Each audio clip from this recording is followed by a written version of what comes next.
बोलो श्री कृष्ण भगवान की जय। श्री भागवत सार की जय। श्री भागवत सार में 461 वासना के अनुसार ही जीव का शरीर बदलता है। मन में जैसा भावना होता है, अंत में जिस टाइम परमात्मा के पास हम जाते हैं, जैसा हमारे मन में भावना होता है, हमारा जन्म वैसा ही होता है, उसी चीज का जन्म होता है। 462 चित्त शुद्ध हुए बिना भक्ति का उद्धार नहीं होता, चित्त को निर्मल करो। 463 पूर्व जन्म का प्रबंध भोग कर पूरा करना है, किंतु नवा प्रबंध रचना मत करना। ऐसा जीवन जियो कि फिर जन्म ना लेना पड़े। बच्चों, इसमें लिखा हुआ है कि पूर्व जन्म का प्रबंध जो है, जो हमने किया है, इस जन्म में हम भोग रहे हैं। हम ऐसा कोई गलत कार्य ना करें जो कि हमें दोबारा फिर मृत्यु लोक में जन्म लेना पड़े और हमें फिर भुगतना पड़े। क्योंकि बच्चों, मृत्यु लोक में जो हम भुगत रहे हैं बच्चों, ये नरक से कम नहीं है। ये गम किसी को माँ का, किसी को पिता का, किसी का बेटा का, किसी का पति का, किसी के बहन का, किसी को अपने दोस्त का। बच्चों, ये संसार है। कहते हैं ये संसार है। संसार में इतना तकलीफ और इतना दुख है बच्चों कि हम बर्दाश्त नहीं कर सकते। पिछले जन्म का करा हुआ हम इस जन्म में भुगतते हैं, और इस जन्म में अगर हम करें अच्छा तो हमें दोबारा बोर्ड के जन्म नहीं लेना पड़ेगा मृत्यु लोक में। नहीं तो जन्म पे जन्म, जन्म पे जन्म, जन्म पे जन्म, ये पता नहीं कि किस चीज की जन्म मिल जाए। तो बच्चों, आप हमेशा सावधान होके और अपनी भक्ति में ध्यान लगा लो, चित्त को परमात्मा की भक्ति में लगा लो। क्योंकि भगवान कहते हैं जो मुझे ध्याता है और जो मुझे पूजता है, मैं उसका हमेशा ध्यान रखता हूँ और उसके 24 घंटा में आगे पीछे रहता हूँ। तो चित्त को जो पूर्व जन्म का प्रबंध भोग कर पूरा करना है, जो हमने पूर्व जन्म में किया था, पिछले जन्म में हम अब भोग रहे हैं, अब हम करेंगे तो अगले जन्म में हमें भोगना पड़ेगा। कोई माई का लाल रोक नहीं सकता, क्योंकि ये परमात्मा का, कहते हैं कि भगवान के डंडे में आवाज नहीं होता। यहाँ पे किसी की सिफारिश नहीं चलती। परमात्मा के पास बच्चों किसी के पास सिफारिश नहीं चलेगी। यहाँ पे हम सिफारिश कर लेंगे, हम ये कर लेते हैं, वो कर लेते हैं, हम मना लेते हैं, चाहे कुछ भी हो जाए, हम भगवान को छोड़ के इंसान को पूजने लगते हैं। सॉरी बच्चों। लेकिन बच्चों, हमें अपना जन्म सुधारना है। अगर मैं करूंगी तो मेरा सुधरेगा, आप करोगे तो आपका सुधरेगा। पूर्व जन्म का प्रबंध भोग कर पूरा करना है, किंतु नवा प्रबंध रचना मत करना। ऐसा जीवन जीवो कि फिर जन्म ना लेना पड़े। 464 आत्मा स्वरूप की प्रतीत और देह का स्मरण होने लग जाए तो जीवित अवस्था में ही मनुष्य मुक्ति हो जाता है। बच्चों, जब आत्मा स्वरूप की प्रतीत, जब परमात्मा का दर्शन होने लगे, प्रतीत और देह का विस्मरण, अपने देह की शुद्ध ना रहे। हम काले पीले हैं तो काले पीले ही सही, कैसे भी हैं। बच्चों, पहले मैं भी बहुत महसूस करा करती, मैं जली हुई हूँ अगर कोई हंसी उड़ाया करता तो। अब मैं गम नहीं करती। अब मैं कहती हूँ भगवान ने जो करा है वो अच्छाई के वास्ते किया है। क्योंकि भगवान जो करता है तो वो अच्छाई के वास्ते करता है। आत्मा स्वरूप की प्रतीत और देह का विस्मरण हो जाने लग जाए तो जीवित अवस्था में ही मनुष्य मुक्त हो जाता है। मुक्ति ही मनुष्य का उपदेश है। 465 13 करोड़ जप करने से ईश्वर का प्रत्यक्ष दर्शन होगा। अगर हम 13 करोड़ भगवान का जप कर लें, उससे हमें परमात्मा का दर्शन होता है। 13 करोड़, जीवन में 13 करोड़ क्या, बहुत करोड़ हो जाए अगर हम जप करें तो, लेकिन हम कोशिश ही नहीं करते, किसी चीज की कोशिश नहीं करते। 13 करोड़ जप करने से ईश्वर का प्रत्यक्ष दर्शन होगा। 466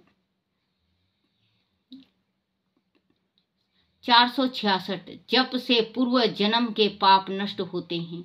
जप का फल तत्काल ना मिले तो समझना कि पूर्व जन्म के पाप अभी शेष हैं, उनका नाश हो रहा है। अगर आप पूजा पाठ कर रहे हो, किसी चीज का संकल्प लिया है, किसी चीज का आपने मानता किया है और वो पूरा नहीं हो रहा, आपका कार्य नहीं बन रहा, तो आपको ये समझ लेना चाहिए कि परमात्मा साक्षात हमारा आके जो पिछले जन्म का करनी करके आए हैं, उसका उद्धार हो रहा है, हमारा पाप धुल रहा है। ये नहीं कि अब की धुल रहा है पिछले पाप और अब पाप पे पाप किए जाए। कहने वाले कहते हैं बच्चों की ये परमात्मा का दिया हुआ है। परमात्मा कैसे देगा बच्चों? ये सिर्फ मन का बहकावा होता है। अगर हम मन को बहका लें, अभी मान लो मैं बैठी हूं और अभी मैं पाठ कर रही हूं आपके सामने और मैं गुस्से में इसको फाड़ दूं, तो भगवान थोड़ी ना कह रहा है कि इसको फाड़ दे या इसको मत पढ़ या इसको दुत्कार दे या उसको दुत्कार दे। भगवान नहीं कहता ना बच्चों। ये हमारा जो आत्मा है, दो आत्मा है, एक परमात्मा वास करता है, एक में पाप है, एक में पुण्य है। पुण्य अगर उगे तो हम धार्मिक प्रकृति के हो जाते हैं, पाप उगे तो हम पाप पे पाप किए जाते हैं। लेकिन अगर हम अंकुश लगा दें, पाप में अंकुश लगा दे, वाणी में अंकुश लगा दे, बोलने में अंकुश लगा दे, हर एक चीज में हम अंकुश लगा दे, तो हम साधु हो जाएंगे। लेकिन अंकुश ही तो नहीं लगा पाते ना हम। मान लो बच्चों ये गृहस्थी है, अगर आप कुछ आपने बना लिया और कोई दो मेहमान आ गए, आप खुद नहीं खाओगे, उसको खिलाओगे, वो अंकुश हुआ, क्योंकि आपने अपने जबान पे अंकुश लगा दिया। कहीं कहीं देखने में आता है कि खाना पीना बनता है और कोई मेहमान आ जाते तो सबसे पहले वो खा लेगी कि कहीं हमारे वास्ते बचे कि नहीं। एक कहानी याद आ गया बच्चों मुझे। एक बुजुर्ग था, उसके 7 बेटे थे, 7 बहुएं थी। सबसे छोटी वाली को रसोई सौंप दिया गया। उसकी सासू ने कहा कि बेटा तू खाना पीना बनाना, तू बर्तन मांजना, मतलब सातों को काम उसकी सास ने संभला दिया। अब छोटी बहू जब खिलाती सबको और सबसे लास्ट में खाती, तो उसके वास्ते कभी सब्जी बचता, कभी नहीं बचता। तो बच्चों उसका जो आत्मा था, उस छोटी बहू का आत्मा था, तो वो उसका काम, जैसे औरतों का काम होता है ना, कुछ करेंगी तो दीवार पे साफ कर लेंगी या किसी कपड़े में साफ कर लेती हैं या अपने खुद ही कुर्ती में साफ कर लेंगी। किसी किसी की इतनी गंदी आदत होती है कि अपने कुर्तियों को गंदी कर देंगी। तो उसका ये आदत था कि खाना पीना परोसी और दीवार पे अपना हाथ को साफ कर लेती। तो उसका आत्मा रात को चाटती थी, उसका आत्मा निकल के उसको दीवार को चाटती थी, तो सुनाई देता था। तो उसकी सास समझदार थी, 2 दिन देखी, 4 दिन देखी, बोली ये किसका आत्मा है जो रात को दीवार चाटती है। छोटी से बोली, बड़ी से पूछी, छोटी से पूछी, उससे छोटी से पूछी, सबसे पूछी। वो बोले हम तो खा पी के ठीक सोते हैं। अब सब छोटी के नंबर आया 7वीं का। सास कहने लगी, बोले बेटा तू? बोले माँ मैं तो आपने जो काम संभाला है, मैं अपने वास्ते पेट के वास्ते थोड़ी ना पीटूंगी कि मैं भूखी रह जाऊंगी, या मैं अपने वास्ते सब्जी अलग से निकाल के रख दूं। माँ बचता है तो खा लेती हूँ, नहीं तो मैं सो जाती हूँ पानी पी के। सास कहने लगी, बोला अच्छा, बोले कल से तू खाना बनाना और परोसूंगी मैं। बहू ने खाना बनाया, सास ने संभाला रसोई, और सब आठों को जिमा खिला पिला के फिर बहुओं को खिलाई पिलाई, फिर खुद खाई सासू, और फिर इसके बाद छोटी के वास्ते परोसा सास ने। उस दिन उसका आत्मा चाटा नहीं, क्योंकि उसका आत्मा तृपित हो गया। आत्मा सो परमात्मा कहते हैं ना, उसका आत्मा तृपित हो गया। जो चीज बना था वो सब कुछ खा के सोई। तो बच्चों, इस चीज का, इस कहानी से ये सीख मिलता है हमें कि अपने घर में ये जरूर देखा करो कि जो खाना पीना बनता है वो हमारे घर में बहू खाती है, उसके वास्ते बचता है या नहीं बचता है। नहीं तो वो आत्मा, उसकी जो आत्मा है, बहू की आत्मा है, वो दीवार को चाटेगी। या आपकी बेटी है, उसका जो खाना खिला रही हैं, जो भी खाना खिलाए, आपकी माँ हो, बहू हो, बेटी हो, आपकी स्त्री हो, आपकी बहन हो, चाहे कोई भी खाना खिलाए, तो उसको, उसका पीछे जो बचा हुआ खाना है उसको जरूर देखना चाहिए कि खाना कितना बचा है, सब्जी बची है या नहीं। नहीं तो उसका आत्मा रात को निकल के और फिर चीज जो बना हुआ है उस चीज को खोजती है। तो आत्मा सो परमात्मा, आत्मा ही है तो परमात्मा है। ये आत्मा है तो हम चल रहे हैं, हमारा शरीर स्वस्थ है। अगर आत्मा अभी निकल जाए तो ये मिट्टी है। एक भजन में है, मिट्टी कहे कुम्हार से तू क्या रोंधे मोए।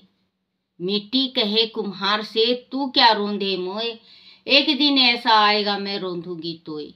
क्योंकि मिट्टी रोंद के जब मटका बनता है, मटका में शीतल जल रखा जाता है, उसको पिया जाता है। मटका अगर फूट जाता है फिर भी उसकी डली, मिट्टी का जो होती है कणी, वो काम आता है। लेकिन ये इंसान का शरीर ऐसा है, एक बार टूट फूट गया, मर गया, तो अगर मिट्टी में चला गया तो दोबारा इस शरीर में कोई काम नहीं ले सकता, ना कोई काम आ सकता है।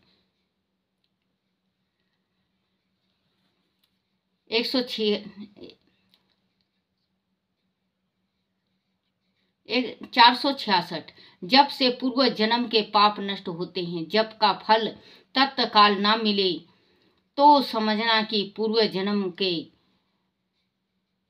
पाप अभी शेष हैं, उसका नाश हो रहा है। 467। जब तक पाप नष्ट नहीं होते और जीव शुद्ध नहीं होता, तब तक प्रभु दर्शन नहीं होते। पाप नष्ट करने हेतु सत्संग वह ध्यान करें। सत्संग में जरूर जाना चाहिए इंसान को। बहनों इधर उधर मत डोलो, बहनों इधर उधर मत डोलो, सत्संग में आओ एक घड़ी, सत्संग में आओ एक घड़ी। सत्संग में कैसे आऊं, सत्संग में कैसे आऊं, बेटे के जाल में फंसी पड़ी, बेटे के जाल में फंसी पड़ी। बेटे को नौकरी घालो, बेटे को काम पे घालो, सत्संग में आओ एक घड़ी, सत्संग में आओ एक घड़ी। कहते हैं बच्चों कि सत्संग सबसे बड़ा है। तो मुंह में, बेटा के मुंह में फंसी पड़ी मैं कैसे सत्संग में आऊं, पोते के जाल में फंसी पड़ी मैं कैसे सत्संग आऊं, बूढ़े के जाल में फंसी पड़ी मैं कैसे सत्संग आऊं। बूढ़े को होका दे दो, क्योंकि कुटुर कुटुर गुड़ुर गुड़ुर पीता रहेगा, लेकिन सत्संग में आओ। तो कहते हैं सत्संग, सत्संग में भगवान मिलते हैं। और बच्चों एक और बात है, मेरा आँख नहीं बनेगा। मैं आँख के वास्ते पहले कही थी आपको कि मैं आँख बनवाने जा रही हूँ। मैं गई थी पटियाला, आँख का जो परत है वो बिल्कुल पतला हो गया है। तो डॉक्टर ने कहा, कल गई थी मैं, डॉक्टर ने कहा कि बिल्कुल आँख का पर्दा पतला हो गया है, अगर आपका आँख अगर हम बना भी देते हैं रोशनी नहीं आएगा। तो चश्मा दिया है, कल जाऊंगी चश्मा लेके आऊंगी मैं। तो बच्चों, आँख मेरा एक तो ख़त्म हो गया, क्योंकि मुझे एक दफ़े ये हाई और लो दोनों होता है बीपी। तो हाई होके मेरा लो हुआ, और लो होने के बाद जो दवाई लिया मैंने तो अचानक हाई हो गया, उससे अटैक आ गया था मुझे। हाई बहुत ज़्यादा हो गया था, आज से 1-1.5 साल पहले की बात है। तो अटैक आ गया मुझे। उस टाइम मैं भी वीडियो ही बना रही थी, एक वीडियो बनाती थी मैं, ये शिव शक्ति सागर बनाती थी मैं, शिव शक्ति सागर 22 मैं वीडियो बनाई, लेकिन वो हमारे परिवार के वजह से मैंने बंद करना पड़ा। अभी तक तो मैं ये चला रही हूँ, तो अभी किसी ने देखा नहीं है। और बच्चों, आप ये ज़रूर बताना, मैं कोई गलत वीडियो बनाती नहीं। वीडियो बनाती हूँ मैं, धार्मिक वीडियो बनाती हूँ। फिर भी कहते हैं ना, जिसका कोई नहीं होता उसका परमात्मा होता है। तो जिसका सिर का साई नहीं होता ना, तो रिश्तेदार हावी हो जाते हैं उस पर। तो बच्चों, मैं बना रही हूँ और आप लोग प्रेम से देखते भी हो, और मुझे बहुत अच्छा लगता है। आप लोगों को परमात्मा सदा सुखी रखे, सदा सुखी रखे, किसी को भी किसी का गम ना हो। जब तक पाप नष्ट नहीं होते, पाप शुद्ध नहीं होता, तब तक प्रभु दर्शन नहीं होते। पाप नष्ट हो करने हेतु सत्संग व ध्यान करें। 468 गृहस्थल आश्रम भक्ति में बाधक नहीं साधक है। शास्त्र संपन्न चलाने से। बच्चों, जो कहते हैं कि गृहस्थी है हमारी, हम भक्ति नहीं कर सकते, वो गलत कहते हैं, वो बिल्कुल गलत कहते हैं। देखो, इसमें भी लिखा है कि गृहस्थल आश्रम, गृहस्थी जो गृहस्थल हम लोग का जैसे परिवार, गृहस्थल आश्रम भक्ति में बाधक नहीं साधक है। शास्त्र संपत चलने से। क्योंकि अगर हम शास्त्र के विधि से चलते हैं तो हमारा जो गृहस्थी है वो भी स्वर्ग है। बच्चों, जैसे कि इसको गृहस्थी कहते हैं, हमारे परिवार को गृहस्थी कहते हैं। अगर हम मान लो, कभी भी देख लेना बच्चों, हम व्रत रखेंगे, पूजा करेंगे, पाठ करेंगे, हमारे परिवार हमारे साथ चल पड़ते हैं ना बच्चों, तो गृहस्थी कहाँ से वो हो गई। नित्य 3 घंटा मेरी सेवा।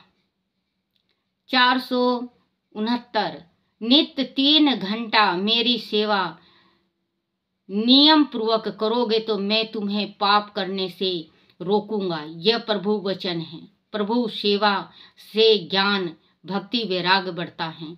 भगवान कह रहे हैं कि नित्य 3 घंटा मेरी सेवा करो, नियम पूर्वक करोगे तो मैं तुम्हारे पाप करने से रोकूंगा। यह प्रभु वचन है। प्रभु सेवा से ज्ञान भक्ति वैराग बढ़ता है। 470 पाप करते हुए मन में संकोच हो तो समझना कि ईश्वर की कुछ कृपा हुई। पाप की माँ है ममता और पिता है लोभ, इसका त्याग करो।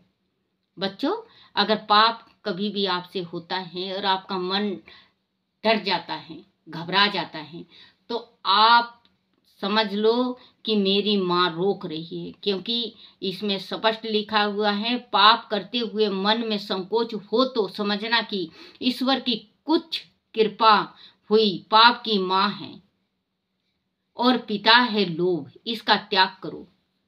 471 कोई भी कार्य बुद्धि और शक्ति ईश्वर की आराधना किए बिना नहीं मिलती। ईश्वर की कृपा से अनेक उपल विंदियां होती हैं। बोलो श्री कृष्ण भगवान की जय हो।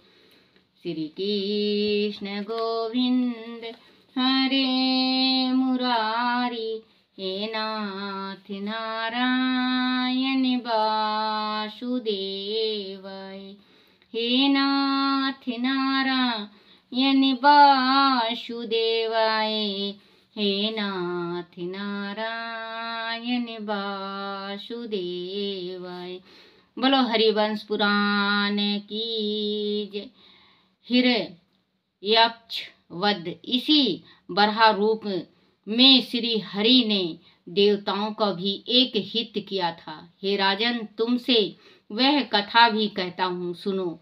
ऐसा कह कर वैश्याम जी कहने लगे, पृथ्वी का उद्धार होने के बाद उड़ने वाले पर्वत ने हिरण्याक्ष आदि देवताओं को बताया, देवताओं का आधिपत्य सब ओर स्थापित हो गया है। वह सुनकर महापराक्रमी दिति पुत्र हिरण्याक्ष, जो हिरण्यकशिपु का भाई था, सब देव सहित अपना साम्राज्य स्थापित करने के लिए तैयार हुआ। उसने बहुत बड़ी सेना के साथ इंद्र पर धावा बोल दिया। इंद्र ने हिरण्याक्ष से तथा देवताओं ने अन्य देवताओं का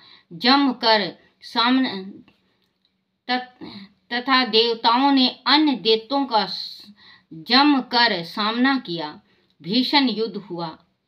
कई दैत्य धराशायी हुए, कई देवता घायल हो गए। उस युद्ध में हिरण्याक्ष ने इंद्र को सत्तंबित कर दिया और देवता पराजित हो गए। देवताओं के सहयोग के लिए भगवान विष्णु बराह रूप में तब वहां आए। बराह के साथ हिरण्याक्ष का घोर युद्ध हुआ। विभिन्न भीषण शास्त्रों के अस्त्रों के प्रयोग के बाद भी जब हिरण्याक्ष बराह अवतार से पार न पा सका, तब महातेज संवनी शक्ति का विष्णु बराह के वक्ष पर प्रहार किया, किंतु उन्होंने हुंकारा मात्र से ही उस शक्ति को निस्तेज कर दिया। अनंत वह महाबली हिरण्याक्ष बराह रूपी विष्णु के हाथों सुदर्शन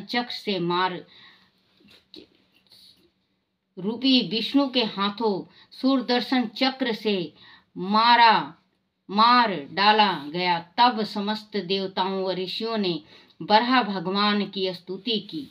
बोलो श्री कृष्ण भगवान की जय हो।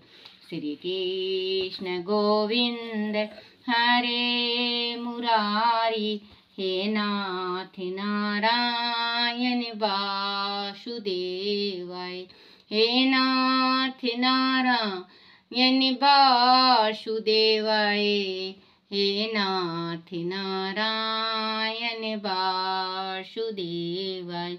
बोलो श्री कृष्ण भगवान की जय हो।